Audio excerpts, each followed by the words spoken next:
Hello, Crypto News. Today is December 28th, 2025, and the top cryptocurrency news is as follows. And moving on to our news, will go to Bitmine, which is starting to invest $219 million in Ethereum within the Ethereum POS. That is, it uses its Ethereum to do staking. So in these 11 days and 22 hours that there is a queue to do some staking in Ethereum on the network, it will probably go up in the coming days. From Ethereum, we will also go to Flow, which has decreased by 35% on the 7-day chart, and the reason is a security problem that the chain has. Specifically, the Flow Foundation announced that it is investigating a possible security problem affecting blockchain layer 1, allowing major South Korean exchanges to stop trading this currency, and its price has apparently fallen. This security incident resulted in the loss of around $4 million through layer 1, and South Korean exchanges like Upbit and BitHum halted Flow deposits and withdrawals due to the incident. The latest we know is that for now, the network is up and running, and the way they fixed it was easy, and it was just a matter of rolling back the chain before this security incident happened.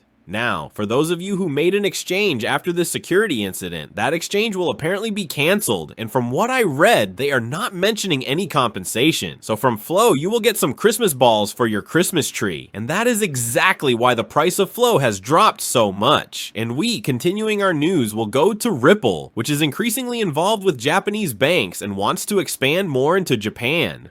To be a little more specific, this week the Asia Webtria Alliance Japan and Webtria Salon started, where this program started on December 19th and offers a $10,000 reward to the business, focusing on 3 high-value areas, namely stablecoin, tokenization, and credit infrastructure. So what Ripple wants to do is go there and find the best businesses based on these 3 things that I told you about, so that it can work with them to further strengthen XRP in Japan. And another coin that is currently going to Japan for partnerships is Midnight, the first partner chain of Cardano, which will be in Japan next month in various areas for partnerships. So we'll probably have some news then. Let me tell you that a major upgrade they want to do is to merge the Cardano and Ethereum networks, as Midnight's CTO showed us a full end-to-end flow on the testnet, so that Cardano and Ethereum wallets can connect as if they were a single chain. What they want to achieve for the end user is, if you have a wallet, you can find it on the Ethereum and Cardano networks without bothering you as a user about what network you have, what gas fees you use, etc. All of this, and with Midnight's anonymity, if they manage to pull it off, as I understand it at the moment. Moving on, let me tell you that as a Midnight network, it has logged over 500,000 transactions and managed to mine the first coin on CoinGecko last week, even surpassing Bitcoin in trending coins. And that's because a few days ago, the airdrop coins were unlocked, and because it was giving away coins for free on 7 major networks, all the users went and traded. That's why it's so high. And now it's time to go to our favorite cryptocurrency markets, with the stablecoin Bitcoin at $87,000. That wraps up the top news for crypto today, December 28th, 2025. I'd like to remind you that the content you just watched is created for educational purposes only and should not be considered as investment advice, but rather as investment opinion. Please subscribe to the channel, leave a like, and feel free to comment. Take care, everyone, and have a good day.